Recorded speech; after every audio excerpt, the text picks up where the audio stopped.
Mais uma vez, boa noite a todos. Convido-os a abrirem suas Bíblias no Evangelho de Lucas, capítulo 13. Evangelho de Lucas, capítulo 13. Crianças e professores.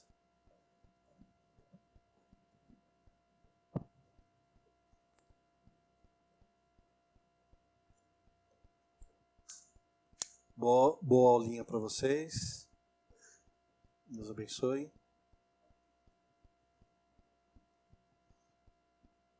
Evangelho de Lucas, capítulo 13. Faremos a leitura do versículo 10 ao versículo 13. 3 versículos.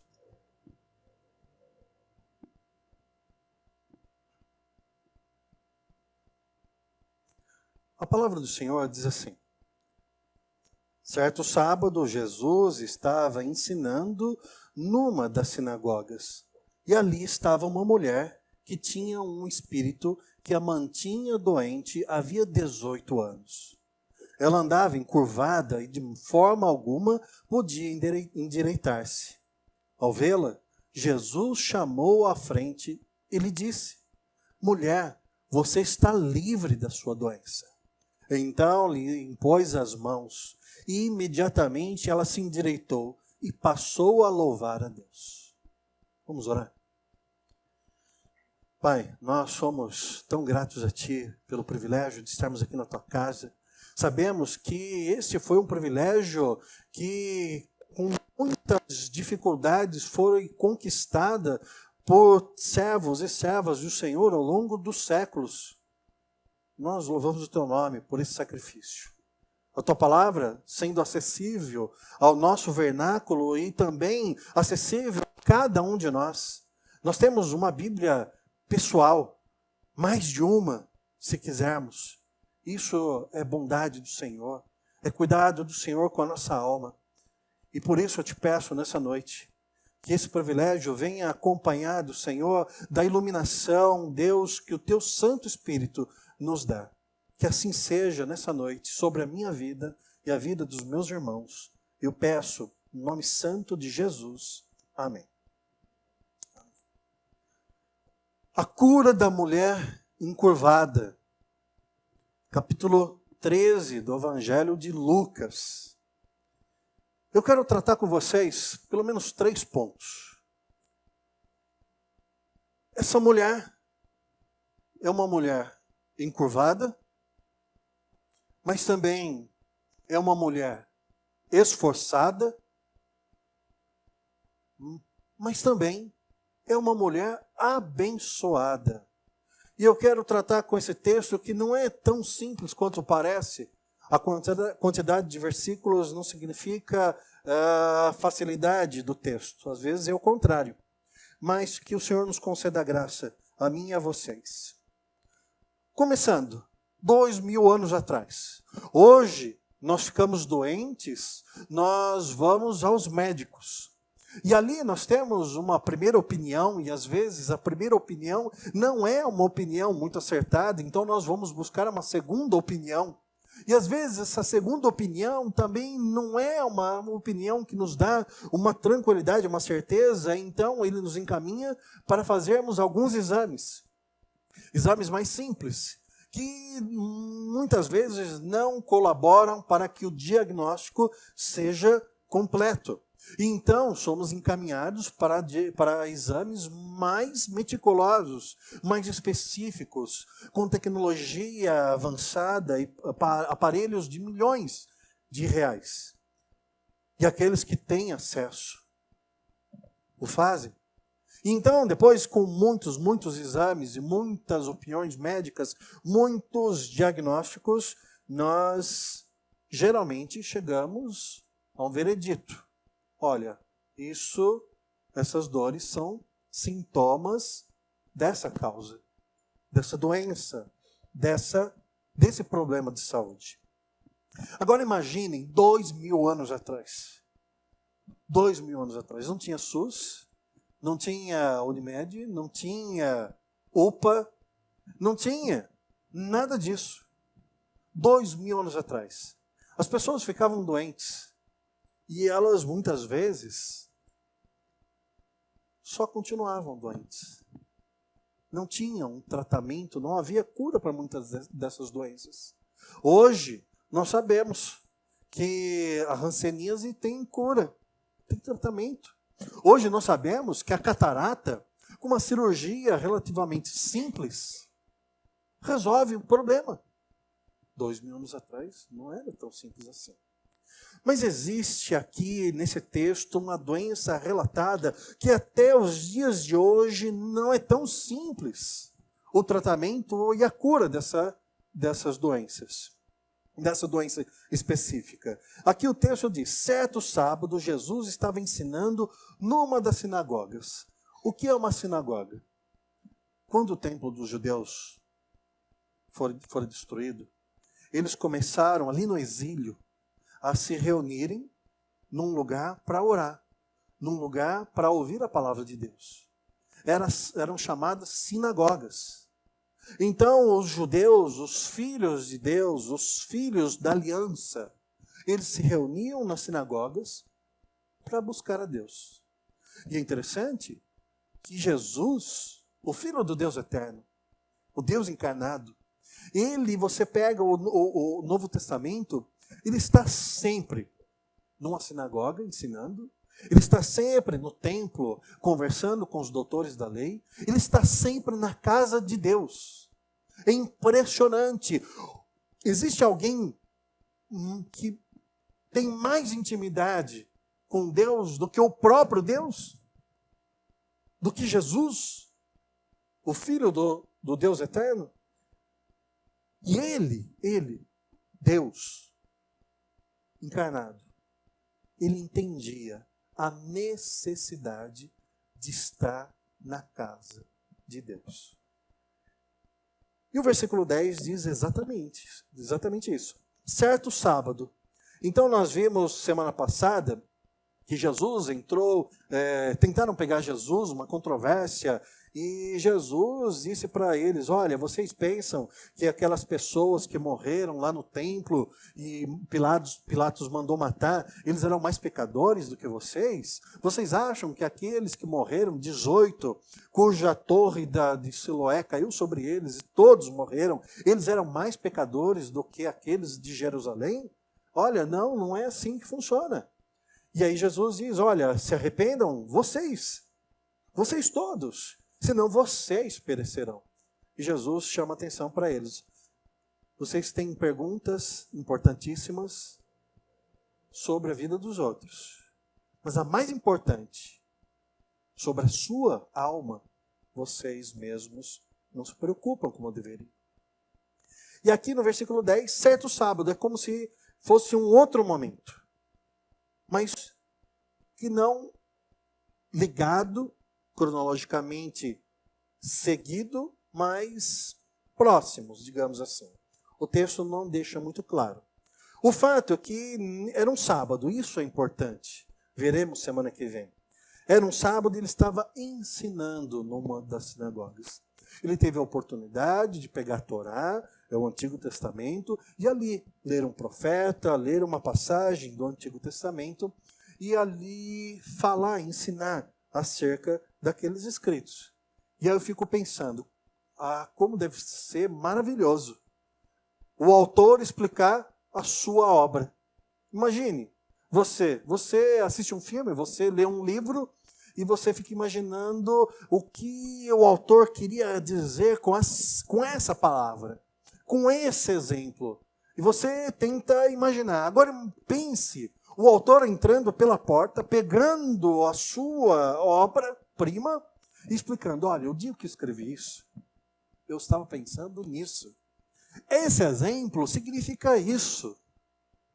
Foi o que aconteceu com Jesus. Ele pegou a palavra de Deus e começou a explicar para as pessoas ali reunidas. E ali estava quem? Uma mulher. Como chamava essa mulher? Não sabemos. O texto não diz. Mas o que o texto diz sobre essa mulher? Era uma mulher que estava encurvada. Encurvada. Já viram uma pessoa encurvada? A ideia não é aquela pessoa que apenas tem uma postura ruim. É como se fosse essa doença. Está vendo a curvatura da coluna? Chama-se espondilite anquilosante ou espondilite deformandis. Outro exemplo. Provavelmente, aquela mulher devia estar, talvez, no meio termo, entre esse exemplo e o outro. Esse daqui é um paciente chinês que estava sofrendo há 14 anos dessa deformidade e chegou a um ponto, depois de 14 anos, ele já não conseguia enxergar mais nada, a não ser as suas próprias coxas. Então, imaginemos que, vamos pensar num meio termo, entre esse e o de trás. Esse era o estado da mulher. Ok, obrigado, pode tirar. Espondilite. Que nome diferente. Mas não é só espondilite, é espondilite anquilosante. E o que a medicina diz acerca dessa doença? É uma doença inflamatória crônica, que com o tempo pode provocar a fusão de alguns dos pequenos ossos da coluna vertebral. Essa fusão torna a coluna menos flexível e pode resultar numa postura curvada para frente e outros problemas, como também dificuldade de respirar. Pode incluir dor, rigidez na coluna, região nas ancas, nádegas, ombros, mãos, caixa torácica, pernas, pés. Sintomas de fadiga extrema, cansaço inexplicável. Em alguns casos, edema, aquele inchaço nas articulações, dificuldade em respirar fundo. A coluna rígida e, por vezes, febre baixa, porém contínua. Imagina só uma dor que não acaba, nunca. Uma dor que 24 horas insiste na vida daquela mulher. E essa dor, ela é tão terrível, que se torna mais dolorida pela manhã, ou quando a pessoa tira períodos de descanso. Quando ela para descansar, a dor se intensifica. Ou seja, a pessoa não para, ela não para. Se ela parar, dói mais. Ela fica inquieta.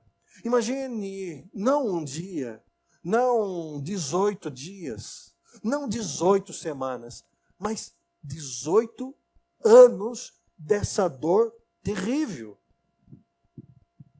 Essa era a situação daquela mulher. O texto diz que essa dor terrível, provavelmente, podemos inferir, que trazia para ela, além da dor física, uma dor que também fosse social.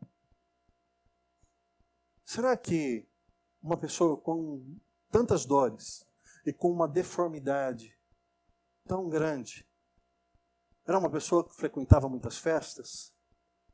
Era uma pessoa que participava dos passeios? Será que era uma pessoa que andava com amigos? Ou era uma pessoa que preferia ficar em casa, trancada no quarto, sozinha, sem ver ninguém?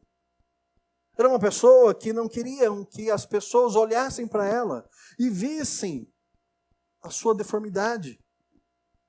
Uma pessoa solitária, talvez, por conta dessa doença. Não sabemos se era uma mulher casada, não era uma mulher casada. Nós sabemos que era uma mulher encurvada há 18 anos. Imagine o tamanho da dor emocional dessa mulher. Quão terrível. Acordar com dor, dormir com dor, e sem ter perspectiva de um dia sequer essa dor abandonar ela de uma vez. é a dor emocional do amanhã vai ser igual, depois vai ser também, e depois a mesma coisa. Era uma mulher encurvada. Mas qual era a causa dessa doença? O texto diz que tinha naquela mulher um espírito que a mantinha doente há 18 anos. Em algumas traduções, havia um espírito de enfermidade. Em outras, havia um espírito que possuía aquela mulher, tornando-a enferma. O fato é que possessão aqui não cabe muito bem. Possessão no sentido de ela, do demônio, ter o controle total da vida dela, não cabe muito bem, porque lá no versículo 16, diz o quê? Então, esta mulher, uma filha de Abraão, a quem Satanás mantinha presa por 18 longos anos, não deveria, no dia do sábado, ser libertada daquilo que aprendia? Semana que vem a gente vai tratar essa parte do texto. Mas Jesus diz, olha, vocês estão me questionando porque eu curei ela num dia de sábado. Mas essa mulher, há 18 anos, Satanás a mantinha presa nessa situação. Então, por acaso, eu não deveria livrar uma filha de Abraão das garras de Satanás? E aí a gente percebe que o diabo estava agindo na vida daquela mulher. Se não era possessão, porque ela era uma filha de Abraão, era uma mulher de fé, era uma mulher que estava na sinagoga, e o próprio Jesus Cristo a reconhece como filha de Abraão, nós podemos entender claramente que essa ação demoníaca era uma espécie de opressão. O crente pode ser possesso? O filho, a filha de Deus pode ser possessa por um demônio? A resposta é não. Porque o filho e a filha de Deus, quando recebeu o Espírito Santo, foi selado por esse mesmo Espírito. Nós que temos o Espírito Santo, não podemos ser possessos por espíritos imundos. Nós pertencemos a um Deus. E esse Deus, ele não compartilha nenhum de nós com Satanás. Porém, nós sabemos que o diabo, ele é terrível, ele é astuto. E ele quer a nossa destruição. E mesmo na vida dos filhos de Deus, ele faz de tudo para atrapalhar. Tudo o que ele puder, ele faz para atrapalhar. Nós vemos no Éden, Eva, Adão, sem pecado, sem mácula, numa intimidade com Deus em que na viração do dia, todos os dias, no final da tarde, o próprio Deus vinha ao encontro deles no Éden e eles conversavam. Imaginem a comunhão que eles tinham com Deus. Mas um belo dia, Satanás, na forma de uma serpente, veio e sussurrou no ouvido de Eva e disse: Eva, o que Deus disse? Deus disse isso, isso e isso. Mas Eva, você deveria ter uma outra opinião. Aliás, você deveria ter uma opinião. Deus não quer que você tenha uma opinião. Então, o diabo, a serpente, plantou na cabeça de Eva uma ideia. E ali ela teve a primeira opinião. E às vezes o diabo faz isso. Até hoje.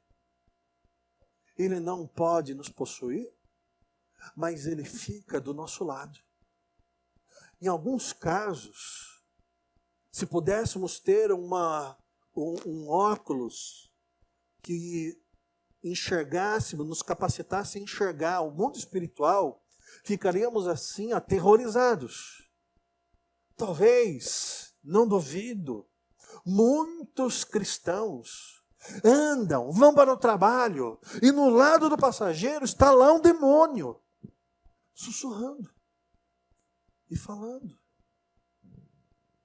E plantando ideias na cabeça do crente. Você ganha pouco, você é desvalorizado no trabalho, rouba seu patrão. Você ganha pouco, você não é valorizado no trabalho.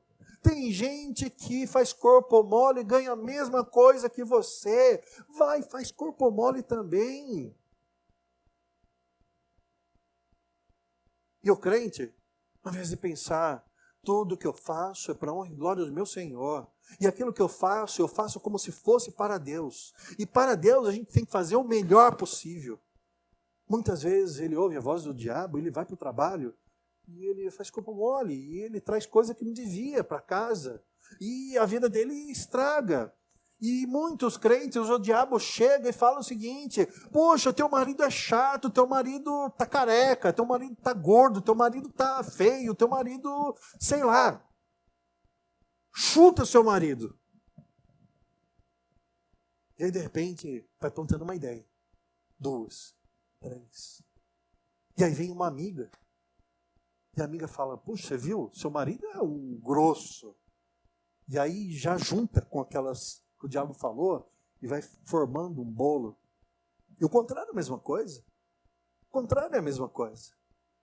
Pessoas que vão deitar e se cobrem. E às vezes a coberta fica curta porque o diabo está do lado puxando o cobertor, de tão íntimo que está.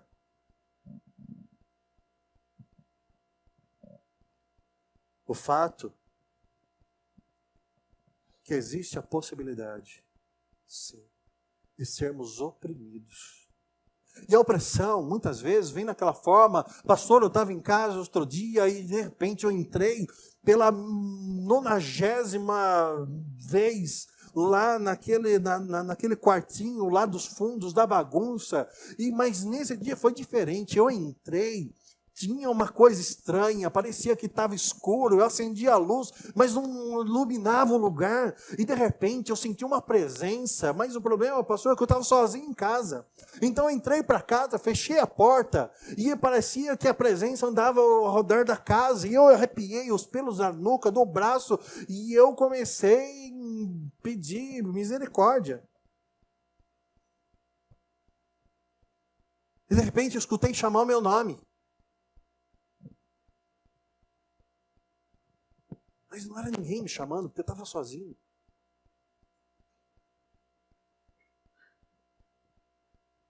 Isso é opressão? Também. Também. Mas existe esse tipo de opressão que a pessoa simplesmente nem percebe. Que é uma ação maligna. 18 anos. 18 anos. Não significa que é difícil, né, elucubrar. Por quê? Às vezes Deus permite que o diabo venha nos oprimir. Por quê? O que é nosso mal? Não. Porque é bíblico, a gente vê a história de Jó e Deus tinha um plano maior. E ali o próprio Satanás foi e tocou ali na vida de Jó de uma maneira assim terrível. Com a permissão de Deus. Com a permissão de Deus. Mas o fato é que é uma coisa tão específica que nos leva a crer que talvez o diabo tenha ganhado espaço na vida daquela mulher. De quinta-feira estamos estudando cartas de um diabo ao seu aprendiz, de C.S. Lewis, que através de uma crônica ácida ali, irônica, ele vai tratar de maneira ficcional exatamente isso que o texto está falando hoje. Ações diabólicas para destruir a vida dos crentes. E muitas vezes é papel do diabo fazer isso. Muitas vezes é uma autorização que o crente dá para o próprio diabo vir fazer isso. A gente vai ver mais detalhadamente daqui a pouco. O fato é que essa mulher estava encurvada, estava oprimida por Satanás. 2. Era uma mulher encurvada, era uma mulher doente, mas ela era também uma mulher esforçada. Esforçada. No versículo 11, na parte B, diz assim: ela andava encurvada e de forma alguma podia endireitar-se. Como nós sabemos que ela não podia se endireitar? Como nós sabemos que não podemos fazer determinadas coisas? Como nós sabemos se gostamos ou não gostamos de certo tipo de alimento? Como? Eu não gosto de alho. Como eu vou saber se eu nunca comi?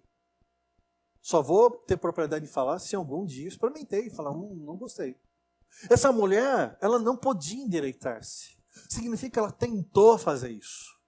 Ela tentou se endireitar, mas ela não conseguia fazer isso por si mesma, pelas suas próprias forças. Ela não conseguia fazer isso.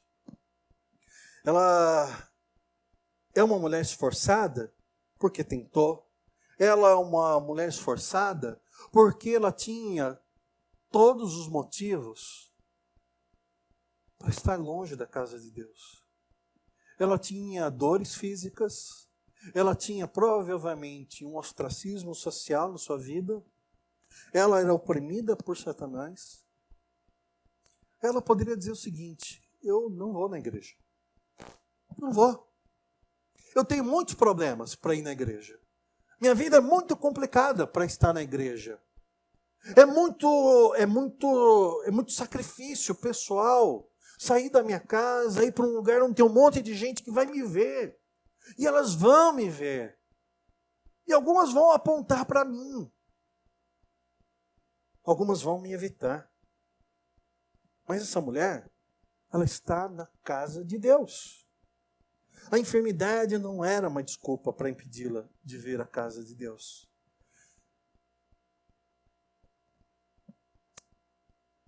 É interessante. Vivemos um momento tão específico na história da igreja.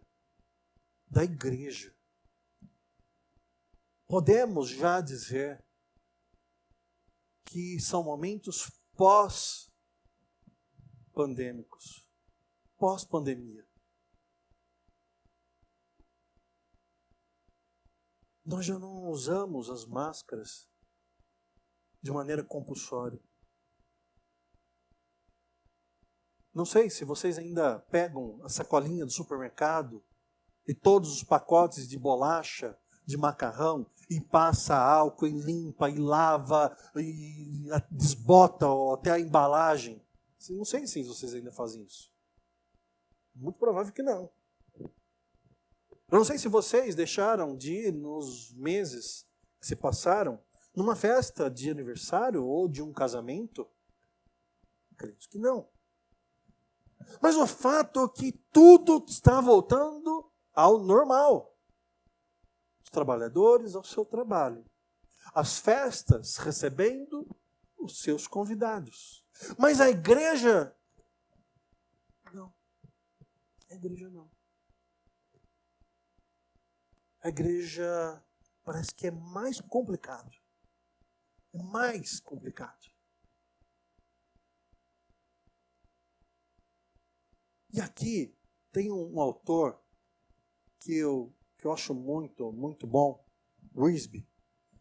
Ele diz assim, olha, centenas de anos atrás, ele diz assim: o homem que não encontra satisfação em conceder a Deus um dia da semana, evidentemente está despreparado para o céu. O próprio céu não é outra coisa senão um eterno dia do Senhor. Se não pudermos passar algumas horas na adoração a Deus, uma vez por semana neste mundo, é evidente que não poderemos passar uma eternidade em sua adoração no mundo vindouro. Spurgeon, já falei muito dele para vocês. Ele registrou as seguintes palavras: quantas pessoas se encontram em pleno gozo de saúde física e permitem as mais frívolas desculpas para se manter afastadas da casa de Deus?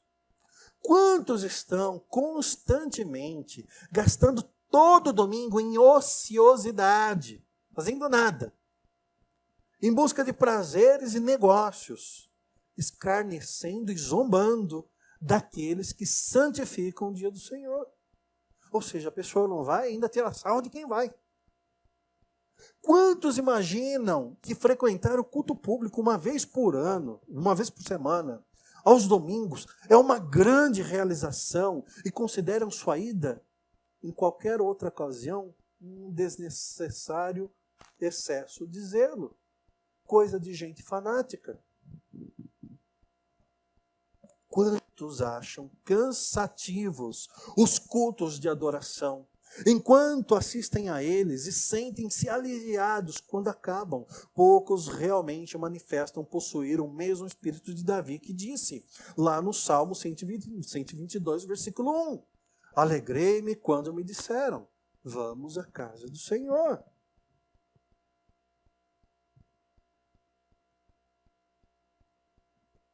É interessante, há 2000 anos atrás, essa mulher, com todas as desculpas que poderiam existir, ela não usa nenhuma.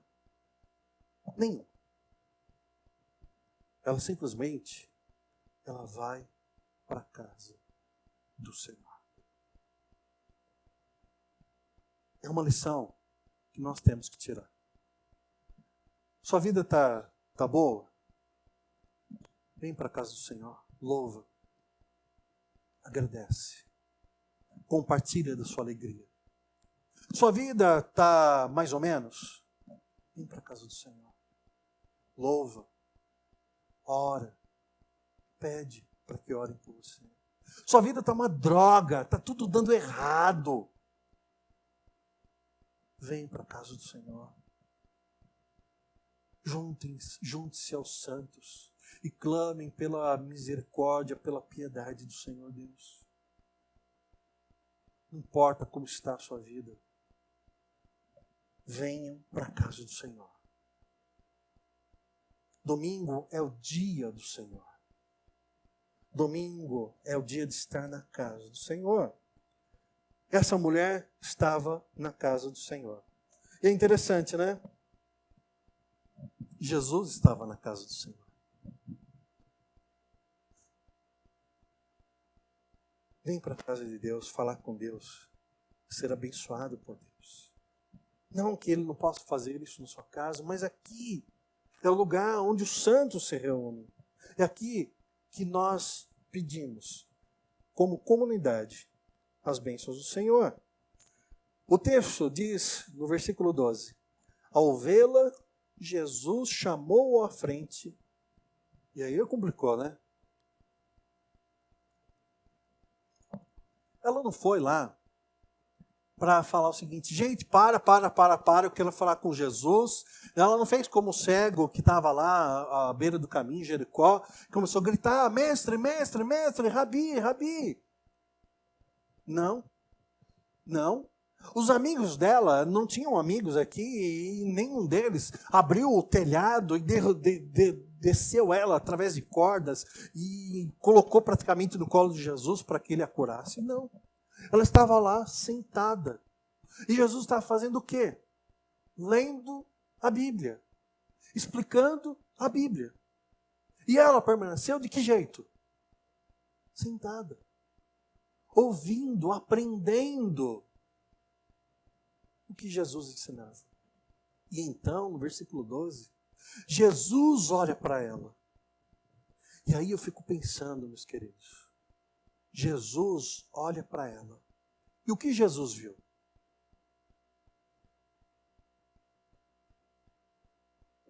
Ele viu, em primeiro lugar, uma filha de Abraão.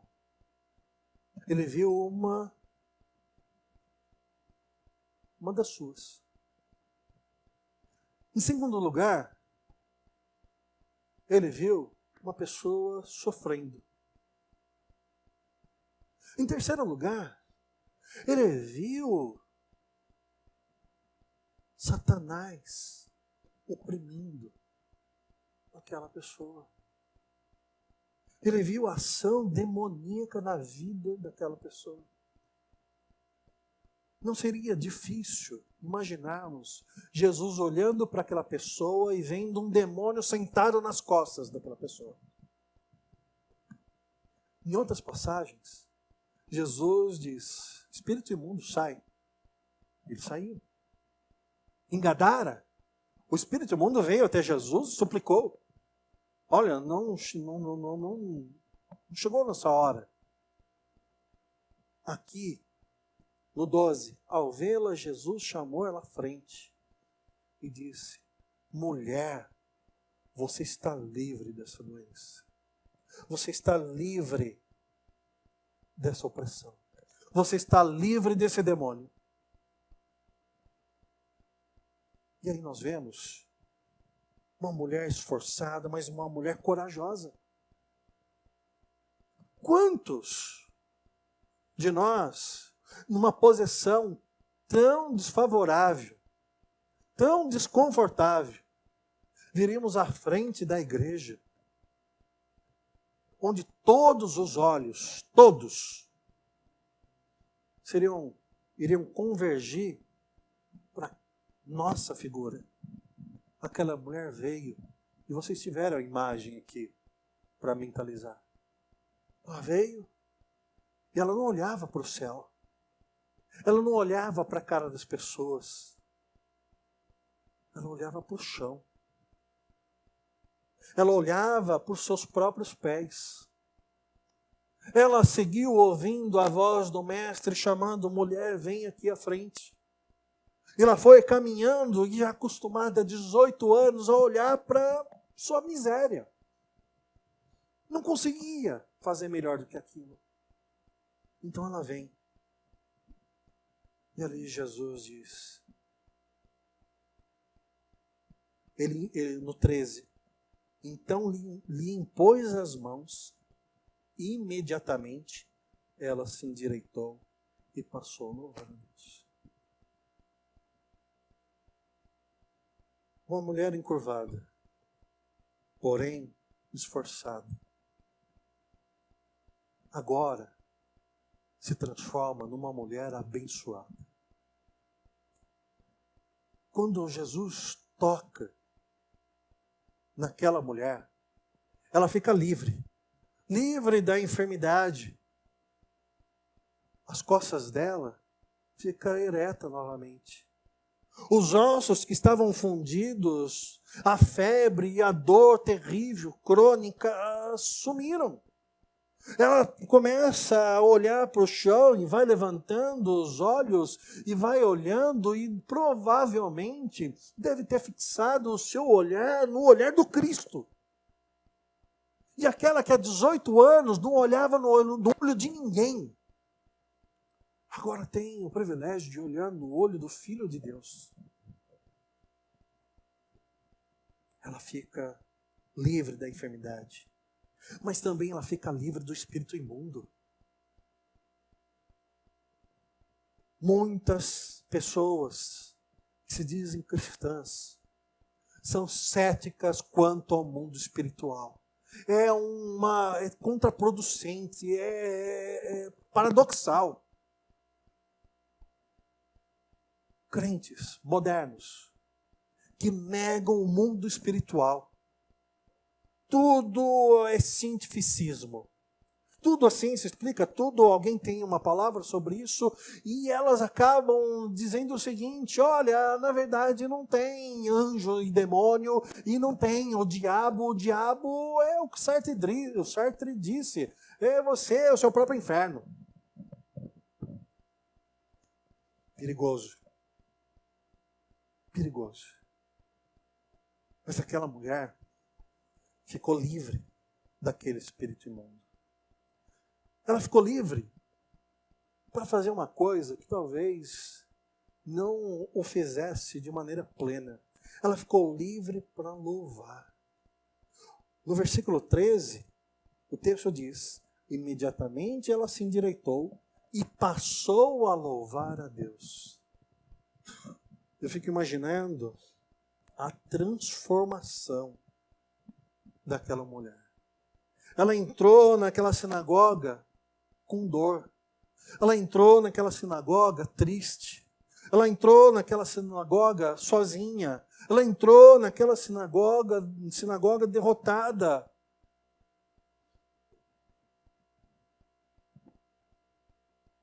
Mas sua vida foi transformada. E agora ela tem motivos para louvar a Deus. Para louvar a Deus. Que recompensa essa mulher teve. Quando ela saiu da casa dela, com toda a dificuldade para caminhar, com todas as dores no corpo, ela nem imaginava que voltaria para casa curada, liberta, transformada e cantando louvores a Deus. E aqui eu quero trazer para vocês algumas aplicações para encerrar o texto dessa noite. Uma,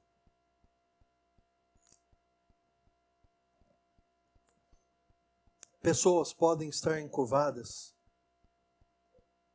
por uma enfermidade física. Sim.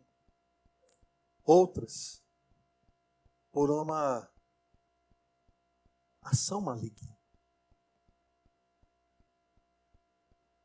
Mas o fato é que se isso estiver acontecendo, nós devemos nos lembrar que mesmo no dia da nossa adversidade, o nosso Deus, Ele é poderoso para nos curar. Ele é poderoso para nos livrar. Nós devemos lembrar que se for uma enfermidade física, e se não for da vontade de Deus, que sejamos curados, e às vezes não é. Talvez fiquemos 18, 20, talvez venhamos a viver uma vida toda carregando uma enfermidade. Nós devemos orar como Jó. Deus deu, Deus tomou, louvado seja Deus. Isso se referia aos filhos, aos bens e à sua própria saúde. Se Deus deu a vida e Ele permitiu que ficássemos doentes, louvado seja Deus. O que nos cabe? O que nos cabe é glorificar o nome dEle em todo tempo. Em todo tempo. Se for Deus usando o próprio Satanás para nos quebrar, que assim seja. O apóstolo Paulo pediu ao Senhor: Pai, tira de mim esse espinho. Pai, tira de mim esse espinho. Fez isso, pediu 3 vezes. E depois ele ouviu o que de Deus? A minha graça te basta. E Paulo disse que aquele espinho era um mensageiro de Satanás que o esbofeteava na cara.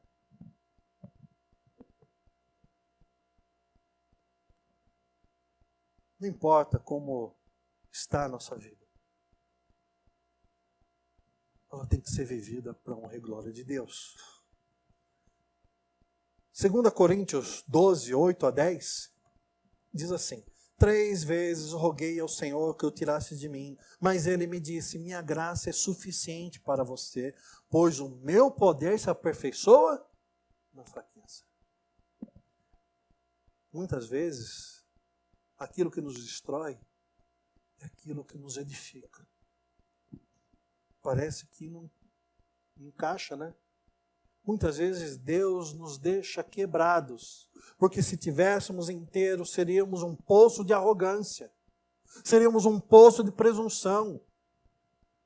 Não seríamos oprimidos, mas seríamos os próprios opressores, agentes de Satanás. E Deus, na sua grande misericórdia, muitas vezes nos quebra. E o texto, ele continua no versículo 9: Portanto, eu me gloriarei ainda mais alegremente. Olha só, não é murmurando, reclamando. Me gloriarei ainda mais alegremente em minhas fraquezas, para que o poder de Cristo repouse em mim. Por isso, por amor de Cristo, regozijo-me nas fraquezas, nos insultos, nas necessidades, nas perseguições, nas angústias. Pois quando sou fraco, é que eu sou forte. Palavras do apóstolo Paulo. Já dei esse livro para vocês, Atos dos Apóstolos. Mas vê em casa. Quantos naufrágios, quantos açoites, picada de cobra venenosa, traição, abandono por amigos, açoites em praça pública, humilhação, o chamado de louco. Esse é o Paulo, que diz: regozijo-me nas fraquezas, pois quando sou fraco, é que sou forte. Muitas vezes, as pessoas podem estar encurvadas pelo peso do pecado. Isso também encurva a pessoa. Não é um espírito maligno, não é uma doença física. É o pecado que consome a pessoa de dentro para fora. Salmo 38. Abram lá, por favor. Salmo 38, versículo 3 a 8.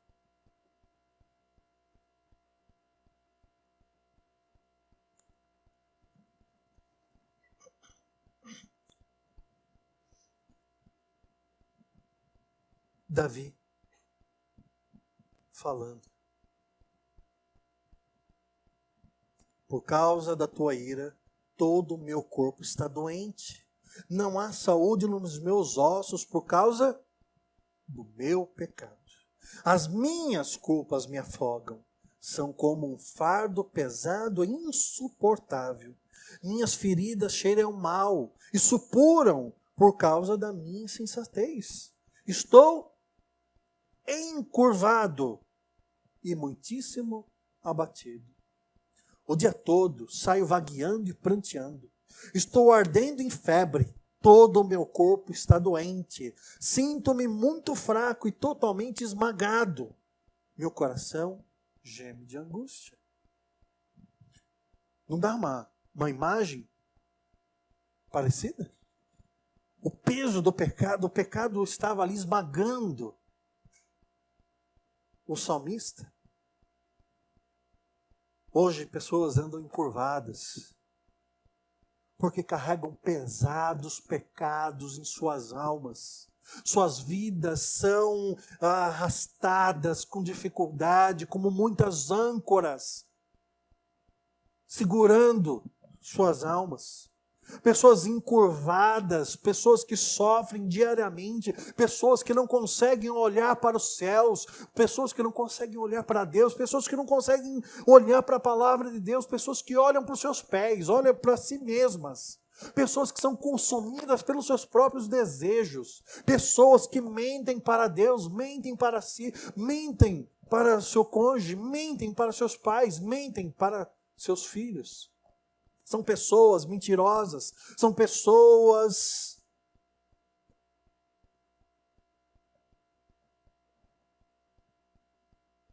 que não abandonam seus pecados. Pessoas podem estar encurvadas também pela tristeza, pela desesperança. Salmo 42 diz assim, versículos 3 ao 7. Minhas lágrimas, Salmo 42, versículo 3 ao 7, quem quiser acompanhar. Minhas lágrimas têm sido o meu alimento de dia e de noite, pois me perguntam o tempo todo, onde está o seu Deus? Quando me lembro dessas coisas, choro angustiado. Pois eu costumava ir com a multidão, conduzindo a procissão à casa de Deus com cantos de alegria e de ação de graças entre a multidão que festejava.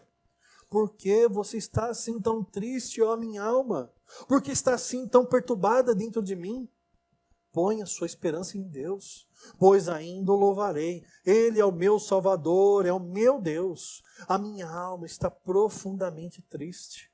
Por isso de ti me lembro, desde a terra do Jordão, das alturas do Hermon, desde o monte Mizar. Abismo chama abismo ao rugir das tuas cachoeiras. Todas as tuas ondas e vagalhões se abatem sobre mim. Muitas vezes, nós somos tomados por uma tristeza, por uma desesperança tão grande. É como se olhássemos para as nossas vidas e víssemos que não tem como mudar a situação. Não tem como ser retirada de mim essa dor. E aí vem uma tristeza, e vem outra, soma, e vem uma terceira, soma. E muitas pessoas simplesmente andam encurvadas porque não conseguem ter esperança num dia melhor. Não conseguem imaginar-se vivendo um dia melhor. Essas pessoas estão encurvadas. Mas o fato é que muitas estão encurvadas porque querem. É possível isso? É possível. É possível, pessoas que estão encurvadas, porque encurvadas, as pessoas olham para ela. E aí, diferente daquelas que não querem os olhares das pessoas sobre si, existem pessoas que estão encurvadas para que todos olhem para ela e digam, coitadinha dela, está tão encurvada, coitadinho dele, está tão encurvado. Ah, mas é uma vítima. De quem? De Satanás? De quem? De alguém? De quem? Da vida? É um coitado. É uma coitada. E elas não querem tentar ficar retas. Elas não querem olhar para o alto. Elas se acostumaram na sua miséria. E têm medo de sair daquele mundo que lhes é conhecido. Têm medo de sair de uma zona de conforto, mesmo na sua miséria. Se sentem felizes em ser infelizes.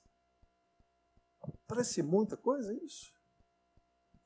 Pessoas que têm prazer na sua vida estar ruim. Mas uma coisa que o texto dessa noite nos ensina, através dessa mulher, é que ela não desistiu e você também não deve desistir.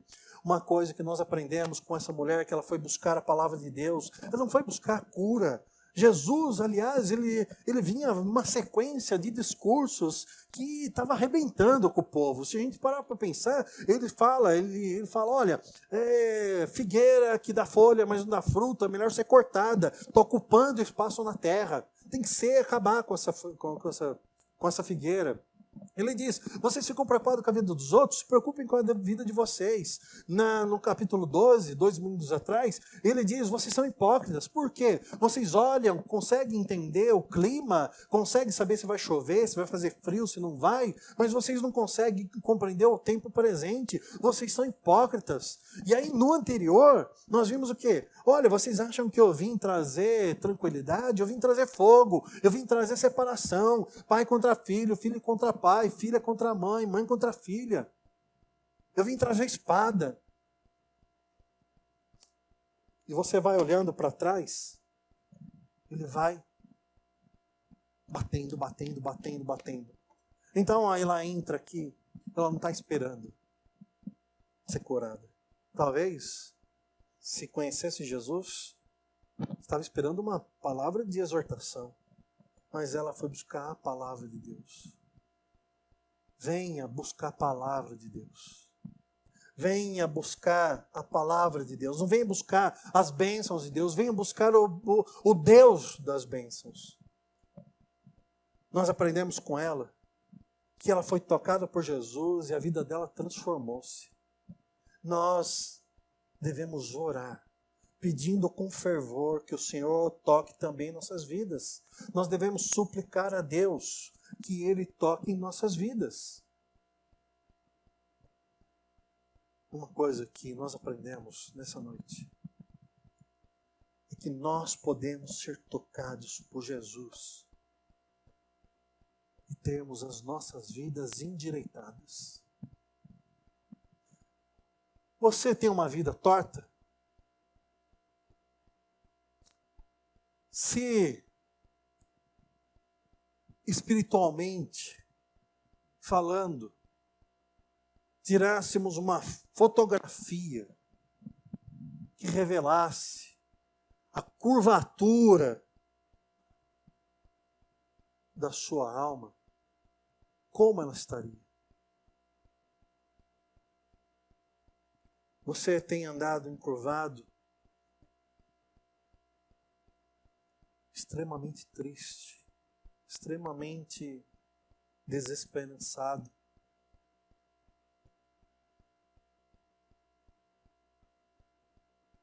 Você tem algum pecado?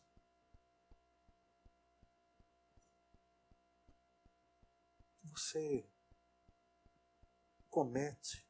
Ninguém sabe. Mas você comete esse pecado. E você já não está pecando desde ontem, ou desde a semana passada. Talvez já há algum tempo. É a mentira? É o vitimismo? É a preguiça? Está servindo a dois senhores? Você corre durante a semana para Mamon e ali faz de tudo para agradar Mamon? Você vende a sua alma por 30 moedas de prata e no domingo vem cantar como se nada tivesse acontecendo, como se o Cristo não pudesse olhar você dentre a multidão e ver o seu pecado? Você está traindo? Você está traindo?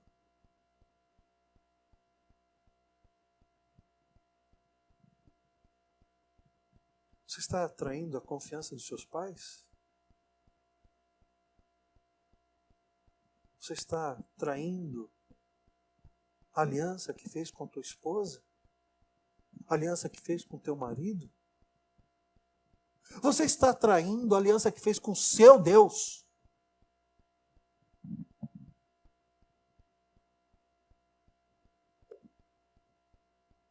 Eu não sei. Talvez você esteja sendo oprimido. Talvez tenha um demônio que anda com você. Quando você vai para o trabalho, quando você vem do trabalho, quando você vai para a escola, quando você vem da escola, quando você entra no seu quarto, tranca a porta e abre ali a tampa do computador, tem um demônio sentado ali do seu lado. Talvez tenha mais de um.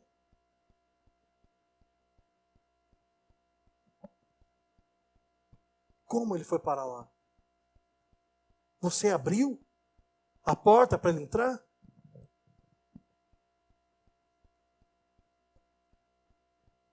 Como ele está lá? Será que você é reto como Jó? Em que Deus chama o diabo. Ele não estava na vida de Jó, o diabo. Deus chama o diabo e fala: onde você estava? Ah, estava andando aí ao redor da terra. Aí Deus diz: você viu meu servo Jó? Reto, temente, fiel a Deus. Ali Deus joga o diabo para fazer uma transformação. E pegar Jó num nível altíssimo e jogar num nível estratosférico de espiritualidade. E ser um exemplo para mim e para você hoje, em 2022, um escrito de 5.000 anos atrás. Quase 5.000 anos. Tem esse texto. Será que é isso? Será que é isso? Não sei. Pode ser. Mas se não for, como ele entrou na sua vida? E se entrou sem você autorizar, como você não percebe que ele está ali, sentado nas suas costas? O que está chamando a sua atenção? O que está ocupando o seu coração? Que espiritualmente você não consegue sentir o reino espiritual? Você briga por política? Você briga por time de futebol? Você briga por bobagens? Mas você não briga pela sua alma. Mas eu quero dizer para você nessa noite, eu concluo. Se você, por algum motivo, estiver encurvado, eu quero orar por você. E eu quero pedir ao Senhor Jesus que endireite sua vida, que endireite seu caráter, endireite seu coração, endireite sua vida com Deus, endireite seu casamento, endireite seus relacionamentos, endireite. Convido-os a ficar em pé.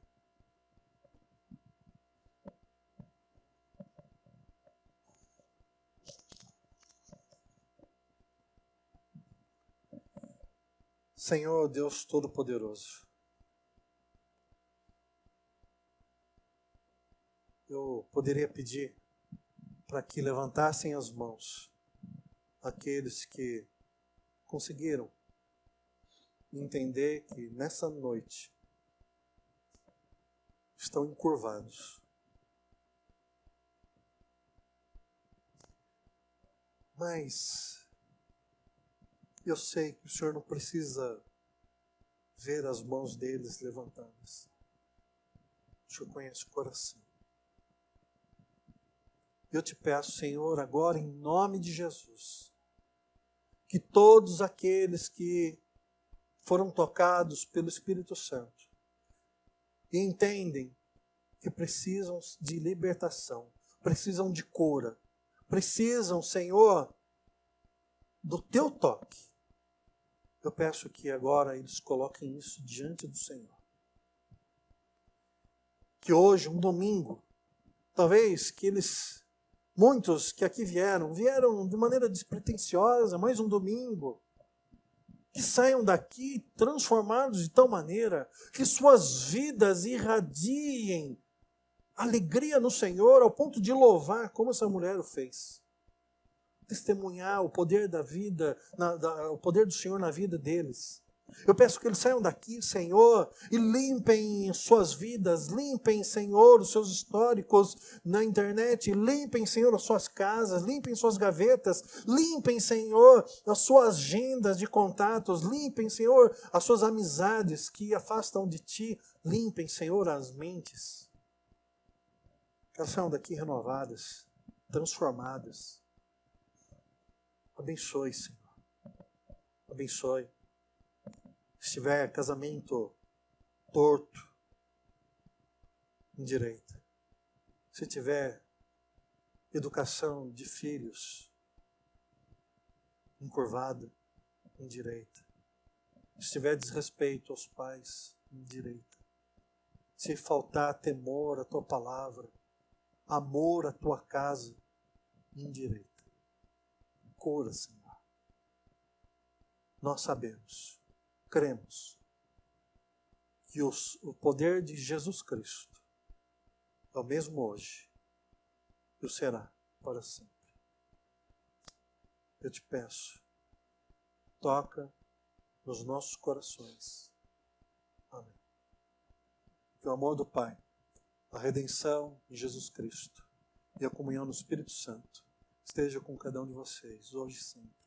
Vão olhando para os céus e louvando a Deus. Deus os abençoe.